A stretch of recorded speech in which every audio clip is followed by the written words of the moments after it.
वापस आया हूं आज आपसे बात करने के लिए। मैं Vivek Bindra, motivational speaker, leadership consultant और बिजनेस कोच। आज बात करूंगा छत्रपति शिवाजी के विषय में।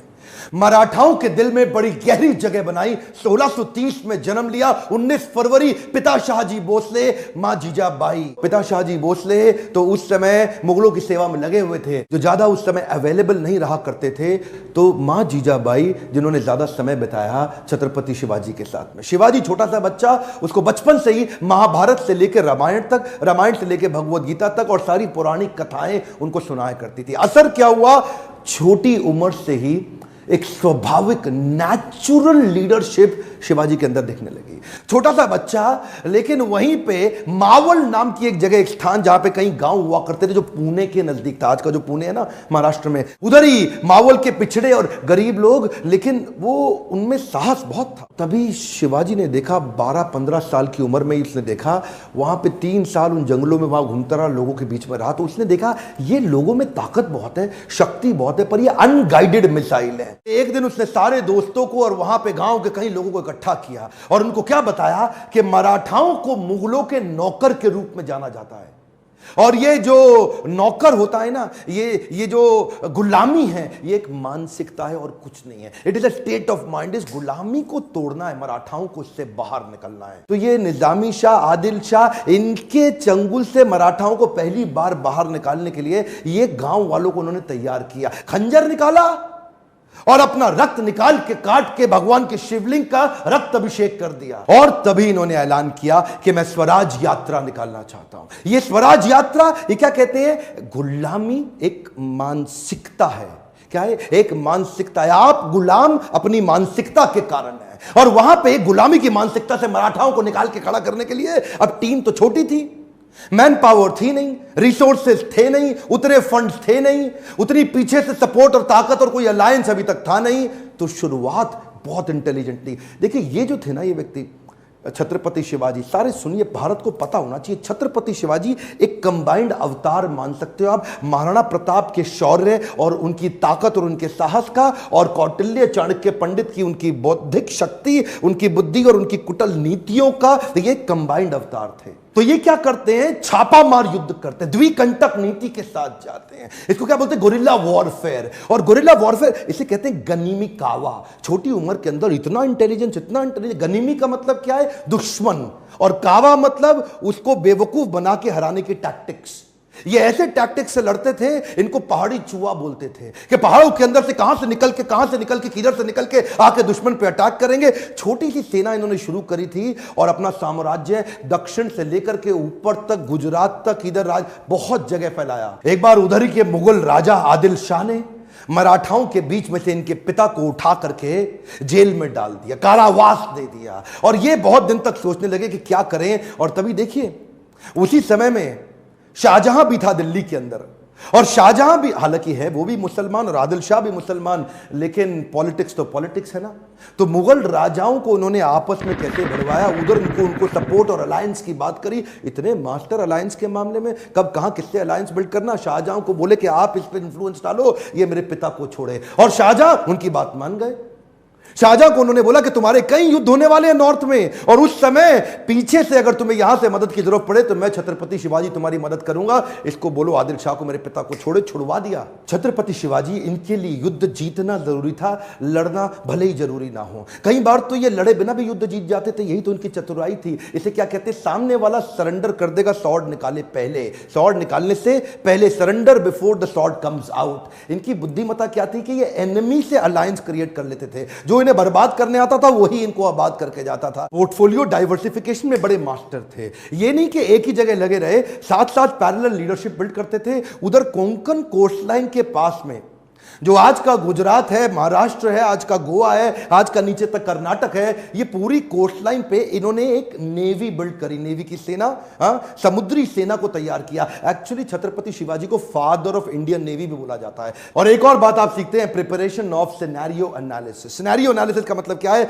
आने वाले समय में सिनेरियो ए होगा तो मैं ऐसे लड़ूंगा, बी होगा तो ऐसे लड़ूंगा, सी होगा तो ऐसे लड़ूंगा। सिनेरियो की तैयारी पहले रखनी चाहिए। उस समय वहां का तानाशाह आदिल शाह, जो उस समय तक शिवाजी शिवाजी से बहुत तंग आ चुका था, बहुत परेशान हो चुका था। इन्होंने अपने सबसे बड़े सेनापति, सबसे चीफ जनरल अफजल खान को भेजा कि अफजल खान इसको खत्म करके आओ किसी तरीके से। अफजल खान जानता था शिवाजी एक ईमानदार आदमी है, तो उसको एक प्रपोजल भेज दिया, शिवाजी मैं तुमसे अकेले मिलने आऊंगा, संधि करना चाहता हूं, अकेले मिलोगे मुझसे? शिवाजी बोले ठीक है, अकेले मिल लेते, मुझे कोई समस्या नहीं। अफजल खान ने बोला नियम यह है, ना तुम्हारे पास कोई सेना, ना मेरे पास कोई सेना, मैं भी अकेला, तुम भी अकेले, ना तुम्हारे पास कोई अस्त्र शस्त्र, ना मेरे पास कोई अस्त्र शस्त्र।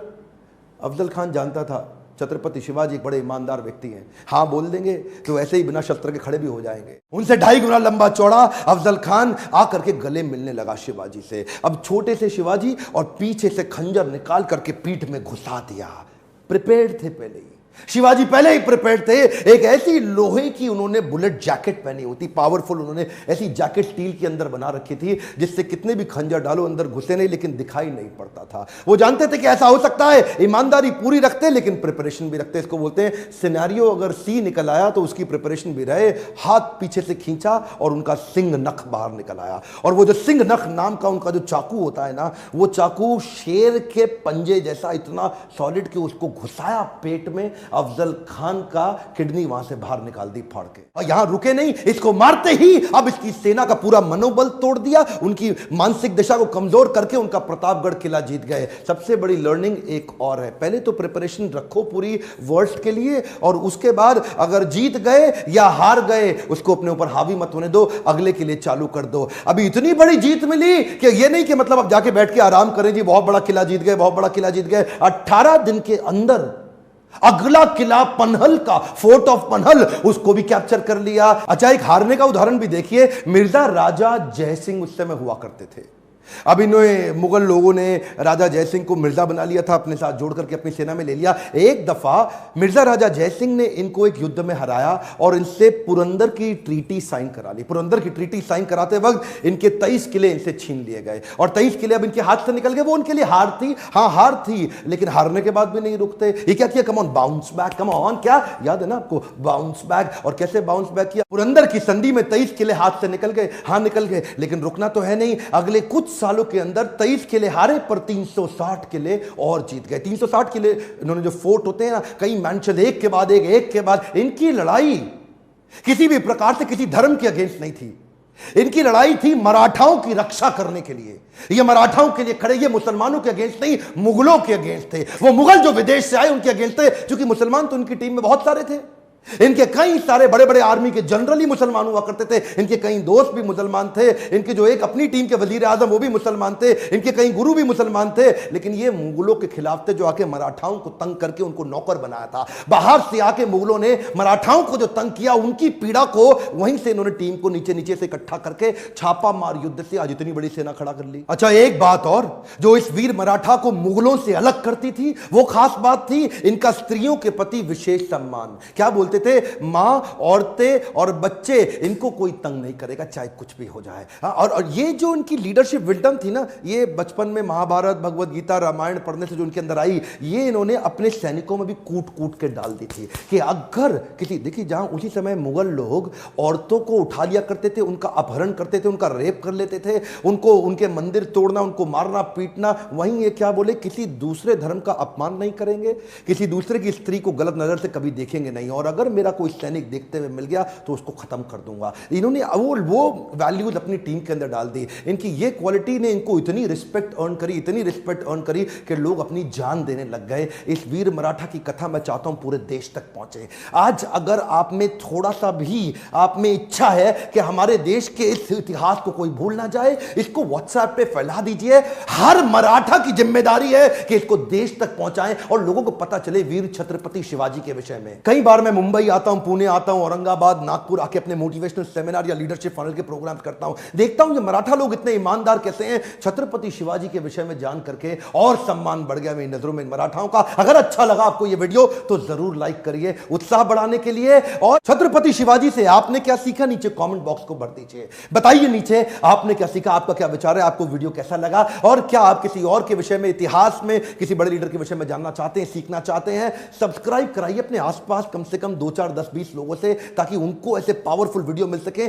सक्सेस उनकी डिले ना हो जाए। बेल आइकॉन को हिट करेंगे तभी वीडियो मिलेगा। मेरे साथ जुड़े रहने के लिए, हर बार यूट्यूब पे फ्री लर्निंग यूनिवर्सिटी को देखने के लिए प्रेम पूर्वक आप सबका बहुत बहुत धन्यवाद।